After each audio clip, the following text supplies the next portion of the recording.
네, 북미 정상회담과 관련해서 두 분을 모시고 이야기를 이어가도록 하겠습니다. 문성묵 한국국가전략연구원 통일전략센터장, 임성준 전 청와대 외교안보수석과 지난 시간 이어서 함께 짚어보도록 하겠습니다. 예, 저희가 지난 시간에는 종전선언 얘기에 이어서 평화협정까지 나아가는 어떤 길목까지 얘기를 했었는데, 일단 선행 조건이 아무래도 필요한 것 같습니다. 왜냐하면 종전선언도 이번에 의제에 포함될 수 있을 가능성이 굉장히 높습니다만, 만약에 평화협정까지 나아간다면 그 시기는 언제가 될 것이고, 평화협정까지 나아가기 위해서는 물론 아까 언급해 주신 완전한 비핵화 이런 것들이 필요할 텐데, 조건이 있다면 어떤 것들이 필요하다고 보세요? 예, 지금 평화협정의 조건이라고 하는 것이 따로 합의된 것은 없습니다만 결국은 이번 폼페이오 장관도 그런 얘기를 했어요. 그 트윗을 통해서 이번 두 번째 정상회담은 6.12 첫 번째 정상회담에서 진전하는 그런 결과를 기대한다라고 얘기를 했는데 그중에 결국 6.12 성명에 나와 있듯이 미북 관계 개선, 평화체제, 북한의 비핵화 이 세 가지 큰 덩어리거든요. 그러니까 지금 말씀하신 평화체제라고 해서는 두 번째 조항입니다. 평화체제를 전하는 것인데 이제 참고적으로 말씀을 드리면 지금 현재 한반도는 정전체제 아닙니까? 6.25 전쟁을 정전협정에 의해서 멈춰놓은 상태입니다. 그러면 이 정전협정이 언제까지 유효하냐? 사실은 65년 전, 정확히 말하면 66년이라고 볼 수 있는데 그때 정전협정이 체결될 당시에 정전협정이 이렇게 오래 가리라고는 아마 아무도 생각을 못했을 거예요. 그럼 정전협정이 언제까지 유효하다라고 하는 것은 정전협정 62항에 명시되어 있습니다. 이 정전협정은 정치적 수준에서 평화적으로 해결될 때까지 유효하도록 되어 있거든요. 그러니까 지금은 정전협정은 군사령관 간의 군사협정이고 이것을 정치적 수준에서 평화협정으로 전환시키면 이제 정전협정의 효력이 소멸되는 것인데 말씀하신 대로 평화협정의 조건이 무엇이냐는 건데 자, 어떤 사람들은 그런 얘기를 합니다. 평화협정이라고 하는 것이 평화로 가는 출발점이다라고 해석하는 사람도 있고 아니다. 평화가 이루어지면 그걸 문서로 확인하고 평화를 유지하기 위한 그런 내용들을 담는 것이 평화협정이다.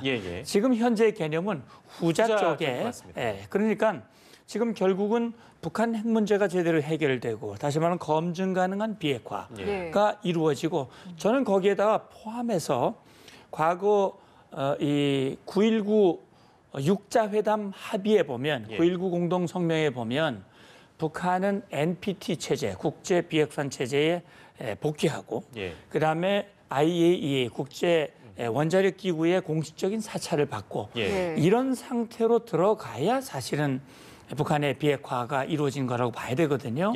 그러니까 북한의 핵 문제가 가시적으로 해결이 돼서 다시 말하면 평화를 위협하는 요인들이 소멸되었을 때 평화협정 체결이 가능하다. 이렇게 봐야 되거든요.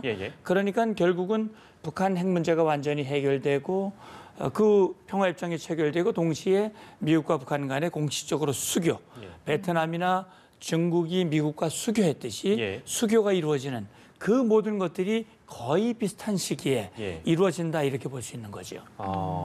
이 종전선언이 그러니까 어떤 입구라면 평화협정은 결국에는 아까 이제 말씀하신 후자의 무게를 실었을 때 이 출구라고 볼 수가 있는 상황인데 물론 이제 아직 어떤 종전선언에 대한 언급도 지금 북미 간에 나온 게 사실은 실제 우리가 내일 모레 결과를 봐야 아는 건데 어디까지나 이제 추론을 통해서 얘기를 하는 겁니다만 평화협정의 경우에는 이제 비핵화만 놓고 봤을 때는 어떤 비핵화 로드맵이나 어떤 시간표가 좀 나와야 이제 그런 논의도 충분히 가능한 거라고 봐야 되겠죠. 어떻게 보십니까? 네, 그렇게 되려면 이제 아까 우리가 조금 얘기했던 스몰 딜이냐 빅 딜이냐. 그렇습니다. 그래서 그 빅딜에 합의를 해서 그 비핵화의 어떤 전체적인 그림이 이제 보여지고 이제 그것이 완성되는 단계에서 수교도 이루어지고 미북 간에 이제 그런 이제 여러 가지 상황들이 이제 결정될 때 이제 모든 것이 한반도의 평화가 완성된다고 볼 수 있겠죠. 그래서 이번에는 그 평화협정으로 가는 어떤 그것을 사자로 하든 뭐 아마 사자가 되기가 쉬워 보이는데요. 그럼 이제 중국의 역할도 거기에서 이제 나올 수가 있고 그래서 거기에 큰 틀의 합의를 본다면은 뭐 상당한 진전이라고 보여집니다. 그래서 저희가 그것을 좀 기대하고 있는데 과연 거기까지 갈 수 있는지 단편적인 뭐 그 지금 미 측에서 나왔던 하나의 동결, 뭐 동결에 대해서 약간의 상응 조치, 인센티브 거기에는 뭐 그 대표부 설치 같은 뭐 이런 것이 들어간다면은 조금 실망스러운 그 결과가 될 것 같고요. 좀 지켜봐야 될 것 같습니다. 아직 추측하기 좀 이른 감이 있기는 합니다만 두 분이 말씀하신 조건이라든지 빅딜이 이제 대승적으로 이루어진다면 평화협정 체결의 시점은 어느 정도로 추측을 해볼 수 있을까요? 그러니까 그 지금 저는 이제 작년에 문재인 대통령이 평양에 다녀오셔서 기자회견을 하셨던 내용을 지금도 생생하게 기억을 하는데 대통령이 김정은 위원장을 만나보니까 김정은 위원장의 비핵화 의지가 아주 확고하더라. 그다음에 트럼프 대통령을 정말 신뢰하기 때문에 트럼프 대통령과 빨리 대화를 나누고 거기서 핵 문제를 털어내고 경제 발전에 집중하고 싶다. 그런 얘기를 들었다라는 말씀을 전언을 했거든요. 자, 그렇다면 김정은 위원장이 대북 제재가 해제되고 북한이 경제 발전할 수 있는 토대를 만들려면 핵 포기를 빨리 결심하고 그걸 빨리 추진할수록 그 시기가 앞당겨지는 것이거든요. 그러니까 평화협정을 빨리 체결하고 미국과 수교를 빨리 하고 유엔 안보리 대북 제재를 빨리 해제하고 싶으면 핵을 빨리 내려놓으면 되거든요. 그런데 안 한단 말이죠. 핵을 내려놓는 거는 최대한 잘게 썰어서 단계적 동시적 접근하면서 지금도 얘기 나오는 것이 북한의 핵이 이만큼이라면 영변은 그중에 일부입니다. 이걸 가지고 지금 미국의 상응 조치를 요구를 하면서 딜을 하고 있거든요. 이걸 가지고 합의한다면 그건 스몰 딜이라고 보는 거죠. 그러면 평화협정 언제 될 것이냐고 말씀을 물어보신다면 언제 될지 모른다.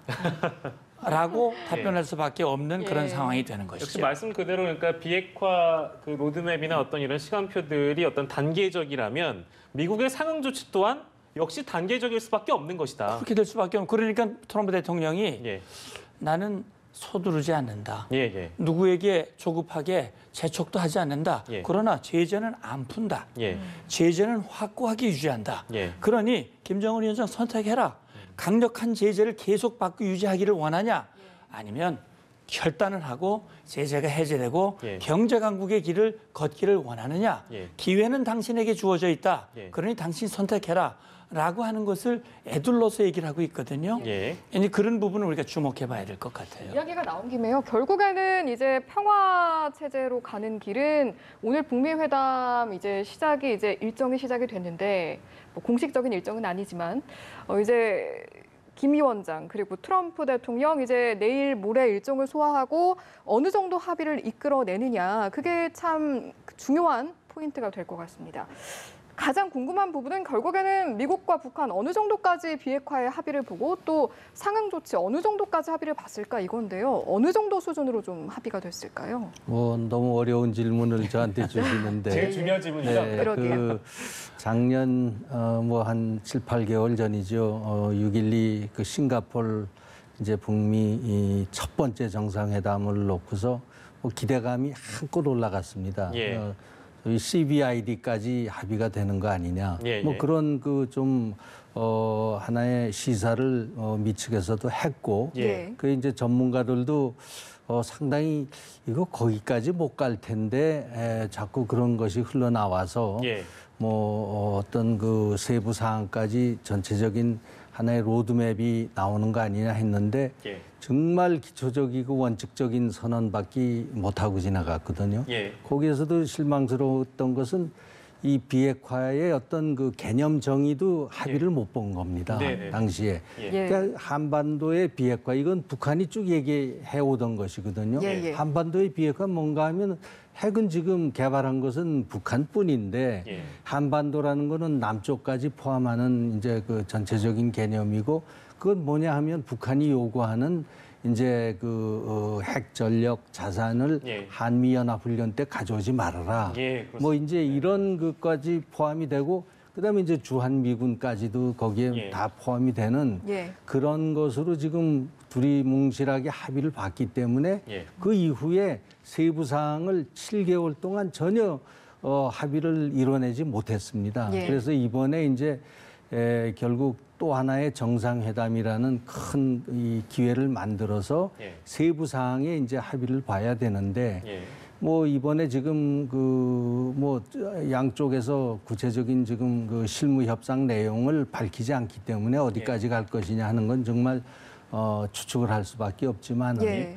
뭐 지금까지 나온 걸 종합해 보면은 영변 핵시설 예. 여기에는 이제 그 지금까지 북한이 핵을 만드는 두 루트가 있었는데 하나는 이제 플루토늄을 예. 그 이제 추출해 가지고 예. 그것을 이제 해 가지고 핵탄두를 만들었고 또 하나 더 중요한 건 우라늄 농축을 했습니다. 예. 예. 그 시설이 이제 지금 다른 데도 있을 것으로 추정이 되는데 예. 대부분의 시설이 영변에 있기 때문에 이거 이제 안 하겠다. 지금 그걸 가지고 지금 북한은 들고 나오는 거고요. 예. 거기에 미국은 그거 가지고는 부족하니까 된다. 네. 알파를 내놔라. 예. 그 알파가 뭐냐? 뭐 ICBM을 뭐 해체를 한다든가 예. 반출을 한다든가 뭐 어디까지 갈 수 있는지 모르겠습니다만은 이제 거기에 대해서 북한이 미국에 예. 내놓으라는 거거든요. 예. 그거는 이제 지금 북한 측의 어떤 그 요구 사항은 그 경제 제재를 풀어달라는 쪽에 더 힘이 실린 거 아닌가. 종전 그러한 선언보다는. 예. 근데 미 측에서는 이제 돈 안 드는 종전 선언 뭐 이런 쪽으로 지금 나오고 있고 해서 예. 이것이 어디에 접점이 생길려는지 예. 그야말로 주목되는 상황입니다. 예, 진짜 예측하기가 참 어려운 내용이긴 합니다만 이렇게 이제 그 센터장께 질문 드리는 게 좋을 것 같아요. 그러니까 스몰들이냐 빅들이냐 뭐 이제 1차 북미 정상회담을 우리가 생각해 보면 기대만큼은 결과가 그리 크지 않았기 때문에 이번에도 회의적으로 보는 부분은 뭐 마찬가지일 수도 있다라고 볼 수 있거든요. 근데 하지만 전 반대로 이렇게 질문을 드리면 트럼프도 김정은도 그들의 국내 정치를 봤을 때는 지금 현재 녹록한 상황이 아니기 때문에 어떻게 보면 지금 성과를 만들어내지 않는다면 두 지도자에게도 정치적 위기라는 측면에서 바라보자면 이번에 큰 1차 회담 때보다는 좀 더 진전된 결과가 나올 수 있다고 우리가 볼 수 있지는 않을까요? 어떻게 보세요? 네, 그러니까 지금 트럼프 대통령 결국은 이번 하노이 선언, 가칭 하노이 선언에 담겨질 내용이 무엇일지는 뭐 북한도 그렇고 미국도 공식적으로 발표한 게 없기 때문에 예. 지금은 뭐 알 수가 없겠죠. 다만 지금 우리가 유추해 볼 수 있는 것은 그동안 보여준 북한의 태도, 예. 북한이 주장한 내용, 그다음에 스티브 비건과 트럼프와 폼페오가 언급했던 내용들 예. 그런 것들을 이렇게 조각같이 맞춰보면 예. 대략 지금 어떤 수준까지 될 수 있겠다라는 생각을 추정을 해볼 수 있거든요. 예. 예. 말씀하신 대로 미국도 그렇고 북한도 그렇고 6.12 성명에서 한 발짝도 못 나간다면 그 비판은 뭐 면할 수가 없겠죠. 예, 예. 적어도 거기서 한 발짝 더 나가기 위한 그런 협상을 하고 있고 예. 우리는 한 발짝이 아니라 끝을 볼 수 있는 결과를 내놔라. 예. 끝을 보는 게 빅딜이거든요. 근데 끝을 보는 결과를 기대하기는 현재로서는 상당히 난망하지 않을까. 아까 볼턴 얘기를 했습니다만 볼턴이 안 갔던 것도 결국 한국에 안 오고 거기 안 간 것도 예. 그것과 연관이 있지 않을까 하는 생각도 드는데 그러니까 예. 작은 진전. 진전은 작게 했는데 대단히 큰 진전으로 확대. 예. 이렇게 해석하고 예. 하고자 하는 그런 시도를 할 가능성이 있는데 예. 그동안 보면 스티브 비건이 얘기한 것 중에 보면 지난번 평양에 갔을 때 며칠 동안 협상을 하고 돌아왔을 때 나왔던 얘기들이 12가지 의제들이 테이블 위에 올라왔다 그랬어요. 그러면 각각 우리가 지금 방금 화면에도 나왔습니다만 현재 6.12 성명에서 합의한 내용 4가지지만 사실 뭐 유해 발굴 빼면 3가지인데 예. 미북 관계 개선, 평화체제, 비핵화. 그러면 결국은 지금 북한의 그 비핵화와 1, 2항에 있는 관계 개선, 평화체제 이것이 어떻게 조합을 맞추느냐 하는 것이거든요. 예. 그러니까 지금 수석님 말씀하셨듯이 지금 나온 게 뭐냐면 북한이 지난 9월 19일 문 대통령이 평양 가서 합의한 평양선언에 그런 내용들이 나오죠. 그러니까 풍계리 셀프 폐기했고 동창리 셀프 해체했는데 그거 참관 또는 검증 허용해 주겠다라고 하는 진전입니다. 분명히. 그다음에 영변도 조건부죠. 미국의 상응 조치가 있으면 영변시설 폐기 용의도 있다라고 했어요. 그러면 영변시설 굉장히 많은 수백 개의 시설 중에 무엇을 포함할지는 알 수 없는데 아마 제가 추정컨대는 농축우라늄까지 내놓기는 쉽지 않지 않을까. 플루토늄 정도 내놓는 걸로 하지 않을까. 결국 플루토늄까지만 해도 6.12보다는 진전된 겁니다. 그게. 자, 그러면 거기에 대해서 미국이 상응 조치 줄 게 뭘까? 그러면 평양과 워싱턴에 연락사무소를 개설하는 거죠. 이거 진전된 조치죠. 상응 조치죠. 이미 뭐 얘기로는 워싱턴과 평양에 각각 어느 위치에 연락사무소를 만들 것인가 하는 현장 점검도 있었다는 그런 얘기를 들었거든요. 자, 그런 것이 하나 될 수 있고 이번에 보면은 현성월이가 따라갔는데 거기에 뭐 오페라 하우스에서 뭐 공연이 있지 않겠나 하는데 그것보다는 제가 생각할 때는 과거에 미국과 중국 사이에 수교 가는 과정에서 핑퐁 외교를 했거든요. 지금 예술단 교환 이런 것들도 미북 간 신뢰를 구축하는 하나의 이벤트로서 고려할 수 있는 조치거든요. 미국의 교향악단이 가고 삼지연악단이 워싱턴을 가고 그렇게 오가는 것들이 관계 개선의 하나의 그런 것들도 이제 포함될 수 있겠지요. 말하자면 그 관계 개선과 관련해서 그다음에 결국 평화체제 관련해서는 지금 논의됐던 종전선언 그것이 전쟁이 끝났다라는 명시적인 표현이 안 들어가더라도 결국 6.12 성명에 보면 미국은 북한에 대해서 체제 안전을 보장해주고 북한은 완전한 비핵화를 위해서 노력하겠다라고 돼 있거든요. 그러니까 미국이 북한에게 해줄 수 있는 안전 보장 그것은 우리는 재래식 무기든 핵무기든 공격 안 할게. 다시 말하면 불가침과 관련된 선언이 가시적으로 들어갈 수도 있겠지요.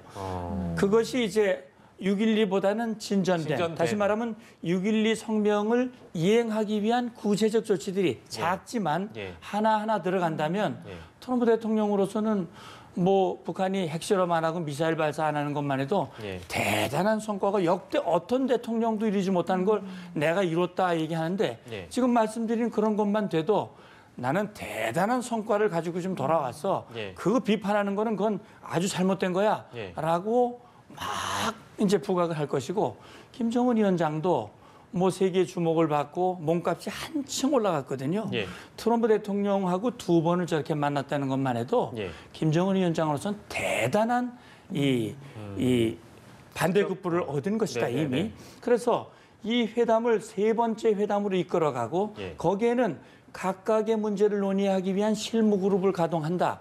뭐 이런 식으로 들어간다면 사실 앞서 6.12보다는 진전된 그런 걸로 해석됐고 거기에는 안 들어가지만 혹시 이면 합의로서 자 남북 간에 진행되는 교류협력 우리가 좀 측면에서 이렇게 격려하고 도와줄게.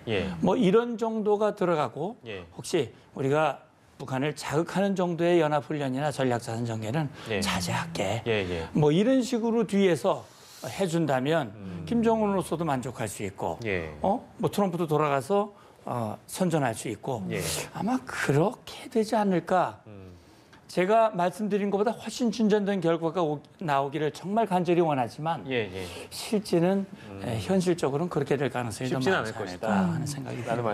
북미가 주고받을 카드에 대해서 이제 저희가 쭉 짚어봤는데 일단 말씀하신 부분에 있어서 이제 앞서 수석께서 영변 플러스 알파가 필요하다라는 말씀을 해주셨고 그런데 보면 이제 북한 측에서는 영변 플러스 알파지만 미국 측에서 이제 연락사무소 개설 말씀하지 않으셨습니까?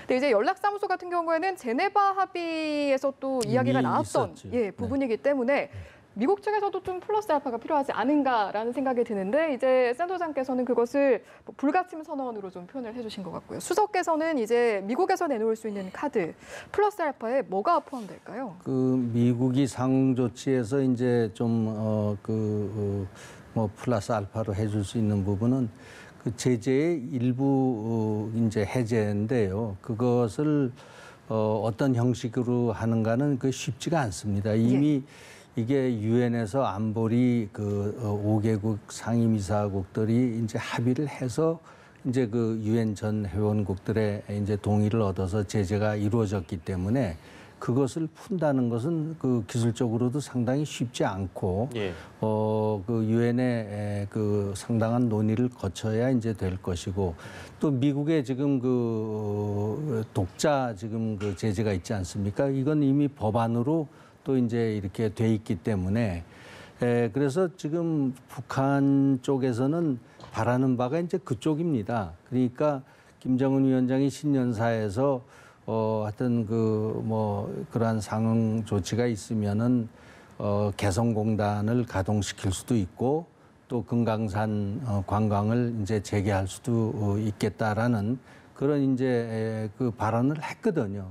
우리 지금 남쪽으로서도 지금 북한과의 어떤 그 경제 협력, 그다음에 이제 철도 현대화 같은 그런 인프라 이제 그 뭐 지원을 지금 생각을 하고 있는데 그것이 지금 뭐 한 발자국도 돌아가지를 못하는 거 아니겠습니까? 그러나 지금 보면은 이 관광은 사실은 그 유엔 제재 속에서 빠져 있습니다. 이 관광은 지금 시킬 수가 있습니다. 그럼 왜 금강산 재개 못 하느냐? 관광을 재개하려면은 금강산의 여러 가지 시설을 가동을 시켜야 되는데 거기에는 이제 전기가 필요하고 에너지가 들어가야 되는데 이것을 남쪽에서 제공할 수가 없고 그다음에 이제 우리 국민들이 뭐 좀 단체로 이렇게 관광을 한다면 이제 그 벌크 캐시가 들어가야 되거든요. 그게 이제 못 들어가게 돼 있고 그래서 이제 가동이 안 되는 거거든요. 근데 그것을 기술적으로 어떻게 숨통을 트여서 일단 금강산 그 관광이 재개가 되고 또 지금 그보다 더 어려운 게 저는 이 개성공단 이제 재가동이라고 보는데 그것을 어떻게 이제 해줄 수 있느냐가 북한이 바라는 플러스 알파다 저는 그렇게 보고 있습니다. 네, 그 플러스 알파 그런 부분들이 또 어떻게 또 언급이 나오는지 베트남 쪽을 향해서 귀를 열어놓도록 하겠습니다. 오늘 나눌 말씀 참 많았는데 벌써 끝날 시간이 됐습니다. 여기까지 듣도록 하죠. 오늘 문성묵 한국국가전략연구원 통일전략센터장, 임성준 전 청와대 외교안보수석과 함께 이 시간 짚어봤습니다. 두 분 긴 시간 고맙습니다. 고맙습니다. 수고하셨습니다.